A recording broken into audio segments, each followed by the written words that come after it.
Apalagi malam-malam begini yang perlu kami ingatkan kepada pemilik warung wajib menyediakan tempat cuci tangan. Mana Pak pemilik warung tadi?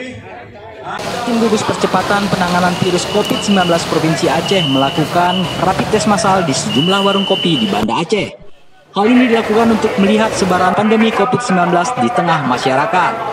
Tim COVID-19 menggunakan alat pelindung diri lengkap mendatangi sejumlah warung kopi yang ada di kota Banda Aceh dan melakukan uji rapid test secara massal kepada warga yang berada di warung kopi. Rapid test secara massal ini merupakan yang pertama kali dilakukan tim gugus percepatan penanganan virus COVID-19 di Provinsi Aceh. Tes massal yang digelar di sejumlah warung kopi di Banda Aceh ini untuk mengetahui sebaran pandemi COVID-19 di tengah warga. Sebanyak 3.000 sampel uji rapid test warga diambil petugas secara acak.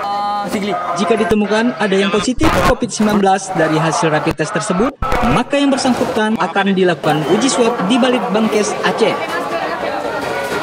Istri PLT Gubernur Aceh mengatakan pengambilan sampel di warung kopi ini dilakukan karena pada malam hari warga banyak berkumpul di warung-warung sehingga memudahkan untuk melakukan rapid test.